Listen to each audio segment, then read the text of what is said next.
Excel के काउपनुम function पर ये आपका एक त्वरित सारांश है। देखिए, अगर आप बॉन्ड्स या सिक्योरिटीज में निवेश करते हैं ना, तो मैनुअल रूप से हर एक ब्याज भुगतान को गिनना सच में एक बड़ा सिरदर्द हो सकता है। लेकिन ये कमाल का एक्सेल टूल कुछ ही सेकंड में आपकी ये सारी उलझन दूर कर सकता है। तो चलिए देखते हैं ये कैसे काम करता है। पहला, इस फंक्शन को सही से काम करने के लिए बस 3 जरूरी चीजें चाहिए होती हैं। सेटलमेंट डेट यानी आपकी खरीद की तारीख, मैच्योरिटी डेट यानी समाप्ति की तारीख, और फ्रीक्वेंसी। अब आप सोचेंगे ये फ्रीक्वेंसी क्या है? इसका सीधा सा मतलब है कि साल में आपको कितनी बार भुगतान मिलेगा। जैसे वार्षिक के लिए 1, छमाही के लिए 2 और तिमाही के लिए 4। दूसरा, एक बहुत ही जरूरी टिप जो आपको हमेशा याद रखनी है, तारीखों को कभी भी ऐसे ही सीधे टेक्स्ट की तरह मत लिखिएगा। इसके बजाय हमेशा एक्सेल के डेट फंक्शन का इस्तेमाल करें, जैसे डेट 2008-5-23। अगर आप ऐसा नहीं करते हैं ना, तो एक्सेल सीधा आपको एक झल्लाता हुआ हैश द वैल्यू एरर दिखा देगा, और जाहिर है हम वो तो बिल्कुल नहीं चाहते। और अंत में याद रखिएगा कि ये फंक्शन हमेशा आपको पूर्ण संख्याओं यानी इंटीजर्स में ही जवाब देगा। एक और बात, अगर आपकी सेटलमेंट की तारीख मैच्योरिटी डेट के बराबर या उससे आगे की है, या फिर आपने फ्रीक्वेंसी में 1, 2 या 4 के अलावा कोई और नंबर डाल दिया है, तो एक्सेल तुरंत आपको चेतावनी के रूप में एक हैशनम एरर फेंक देगा। संक्षेप में कहें तो एक्सेल का ये काउपनुम फंक्शन आपको मैनुअल गणना की उलझन से बचाकर भविष्य के सभी बॉन्ड भुगतानों को तुरंत और सटीक रूप से गिनने का एक बेहद आसान तरीका है। फंक्शन को समझते हैं जो फाइनेंशियल एनालिसिस को काफी आसान बना सकता है। अच्छा, कभी सोचा है कि जब कोई बॉन्ड में इन्वेस्ट करता है तो उसके इंटरेस्ट पेमेंट्स को एक एक करके गिनना कितना मुश्किल हो सकता है? मतलब ये न सिर्फ थकाऊ है, बल्कि एक छोटी सी गलती भी पूरे हिसाब किताब को गड़बड़ा सकती है। पर अच्छी बात यह है कि एक्सेल में इसका एक बहुत ही बढ़िया, एकदम सटीक सॉल्यूशन है, और उसका नाम है कूपनम फंक्शन। ये फंक्शन खास तौर पर इसी काम के लिए बनाया गया है। ये सेटलमेंट और मैच्योरिटी डेट के बीच कुल कितने कूपन पेमेंट्स मिलने वाले हैं उसकी गिनती करता है, और हाँ, ये हमेशा गिनती को अगले पूरे नंबर पर राउंड अप कर देता है।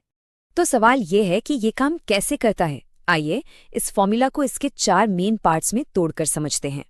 तो जैसा यहाँ दिख रहा है, कूपनुम में 4 आर्ग्यूमेंट्स होते हैं: सेटलमेंट, मैच्योरिटी, फ्रीक्वेंसी और बेसिस। चलिए एक एक करके इन सबको समझते हैं। सबसे पहले आता है सेटलमेंट। सीधी भाषा में ये वो तारीख है जब सिक्योरिटी असल में खरीदी जाती है। ये जानकारी देना जरूरी है। इसके ठीक बाद है मैच्योरिटी। ये वो फाइनल तारीख है जब सिक्योरिटी की मियाद पूरी हो जाती है और आखिरी पेमेंट होता है। तीसरा हिस्सा है फ्रीक्वेंसी, मतलब साल में कितनी बार पेमेंट किया जाता है। अगर साल में 1 बार तो 1 यूज करेंगे, छमाही है तो 2, और अगर हर 3 महीने में यानी तिमाही है तो 4। और आखिर में आता है बेसिस। देखिए, ये एक ऑप्शनल आर्ग्यूमेंट है, पर यह बताता है कि दिनों की गिनती किस तरीके से की जानी है। फाइनेंशियल कैलकुलेशन में एक्यूरेसी के लिए ये बहुत जरूरी होता है। अब बेसिस के लिए कई ऑप्शंस होते हैं, जैसे 0 का मतलब है अमेरिकी 30/360 का तरीका, वहीं 1 का मतलब है असल दिनों की गिनती। अलग अलग फाइनेंशियल मार्केट्स में ना अलग अलग तरीकों का इस्तेमाल होता है। चलिए, अब थ्योरी बहुत हो गई, अब इसे एक्शन में देखते हैं। एक प्रैक्टिकल एग्जाम्पल से समझते हैं। मान लेते हैं हमारे पास एक बॉन्ड है। इसकी सेटलमेंट डेट है 25 जनवरी 2007 और मैच्योरिटी डेट है 15 नवंबर 2008। इसका पेमेंट छमाही होता है, यानी फ्रीक्वेंसी हो गई 2। अब हम इन सारी जानकारियों को कूपम फॉर्मूला में डाल देते हैं, बिल्कुल वैसे ही जैसा यहाँ दिख रहा है। और रिजल्ट एक्सेल हमें झट से बता देता है कि इस दौरान कुल 4 कूपन पेमेंट होंगे। देखा कितना आसान था ये। वैसे तो ये फंक्शन बहुत काम का है, लेकिन कुछ कॉमन गलतियां हैं जो हो सकती हैं। आइए देखते हैं कि उनसे कैसे बचा जा सकता है। सबसे कॉमन एरर है #num। ये एरर तब आता है जब फ्रीक्वेंसी 1, 2 या 4 के अलावा कुछ और डाल दी हो, या फिर अगर सेटलमेंट डेट मैच्योरिटी डेट के बाद की हो। और अगर कभी #value एरर दिखे तो समझ जाइए कि तारीखों के फॉर्मेट में कुछ गड़बड़ है। हमेशा ये पक्का कर लें कि एक्सेल डेट्स को सही से पहचान पा रहा है। तो आज हमने क्या सीखा?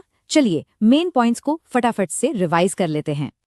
एक बात याद रखें, कूपन समय बचाने और कैलकुलेशन में एक्यूरेसी लाने के लिए एक बेहतरीन टूल है। बस ये ध्यान रखना है कि तारीखें और फ्रीक्वेंसी सही हो। और आखिर में एक सवाल, अब जब ये पता चल गया है कि पेमेंट्स कितने हैं, तो अगला कदम क्या होगा? बॉन्ड के टोटल रिटर्न का एनालिसिस कैसे करेंगे? क्योंकि ये जानना फाइनेंशियल एनालिसिस की दुनिया का बस पहला कदम है।